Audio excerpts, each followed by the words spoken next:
Kultna vinoteka Bornstein prije nepunih godinu dana promijenila je vlasnike. Slavicu i Vladu Borošić zamijenili su Doris i Ivan Srpek.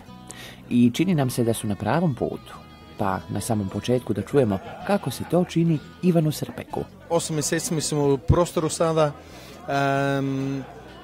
Nisu krenuli stvari onoliko brzo koliko smo očekivali, ali vidim da je to pokrenuo nekakav momentum sada. Sad imamo nekakav veći event svaki drugi tjedan. Sad momentalno u vinoteci. Prije 2 tjedna smo imali hvarske vinare ovdje. Večeras Aleš Movija, veliki čovjek, veliki vinar, veliki svjetski vinar. Ovdje s nama danas i počašćen sam sa takvom publikom kao što imamo danas novinare ovdje iz cijele Hrvatske. Degustacije i prezentacije koje vodi Aleš Kristančić Movija uvijek su poseban spektakl i preporučamo svakom tko može prisustvovati barem jednoj, što znači da se negdje morate sresti s bračnim parom Srpek, jer oni su odnedavno uvoznici vina Movija za Hrvatsku.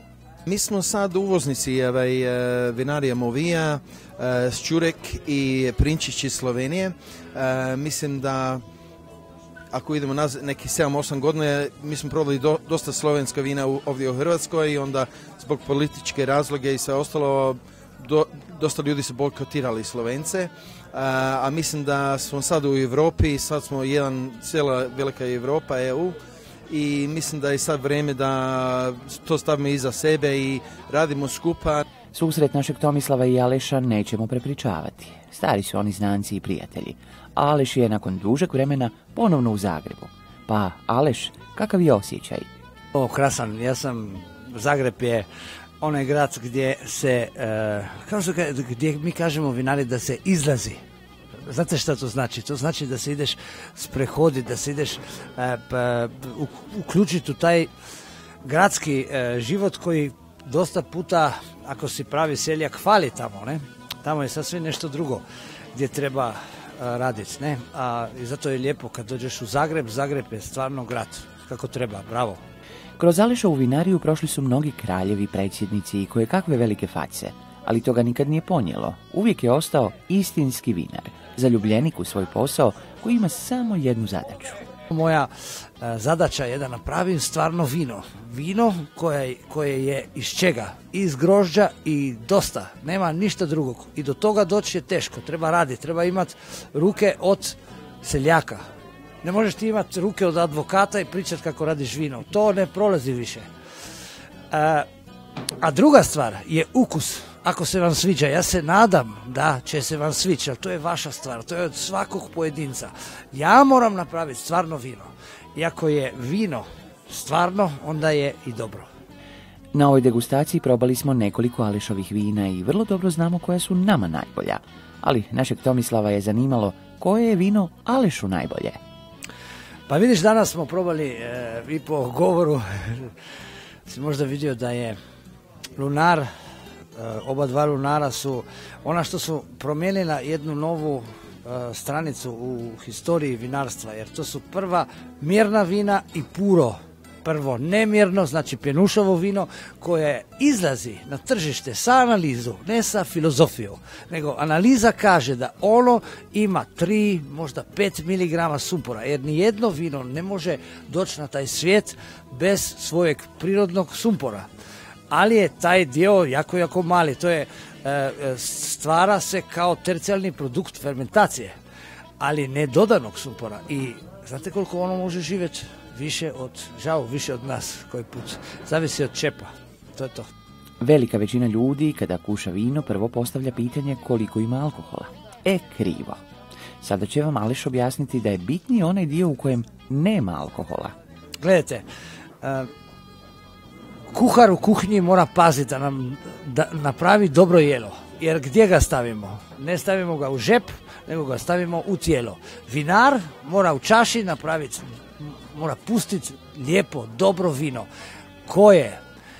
Efekt alkohola, kao što sam ja rekao, je kap u oceanu ako je pravo vino. Ne radi se o tome koliko ima postotatka alkohola, radi se o tome šta je ono drugi dio, šta je ako je 13%, šta je onih 87%. Da li je to samo voda i par stvari ili je to stvarno taj zemljski dio, taj dio što je napravio tu tekućinu tako bogatu, ne? Kad naš Tomica priča s hrvatskim vinarima, posebice s raznim izvoznicima, u velikoj većini slučaja dođe do razmimoilaženja stavova. Jer Tomica naravno tvrdi da za izvoz nije nužno bitna količina, već kvaliteta i strategija izvoza. Tako da je itekako sretan kad shvati da jedna takva veličina, kao što je Aleš Kristančić, razmišlja isto kao i on.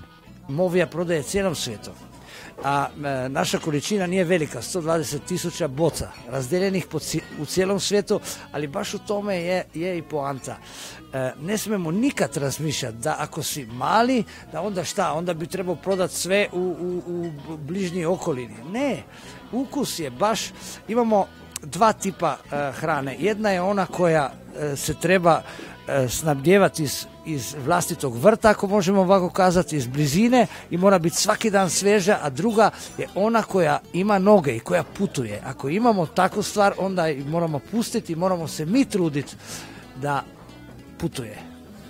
Na kraju razgovora za promjenu citirat ćemo vam Tomičino pitanje. Aleš, kada sam prošli put bio kod tebe i snimao emisiju, naučio sam jako puno o vinarstvu.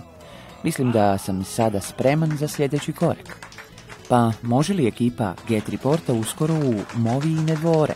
Ne, kada? Samo, ja vas čekam ovako otvorenih ruki, vi samo dođete i donesite sa sobom svih onih koji će me sad slušat i hvala na tome, vi radite veliku stvar, jer vidiš, recimo, bit vinar koji radi milijone i milijone nekakvog vina, boca, on sigurno zna šta znači miris po parama.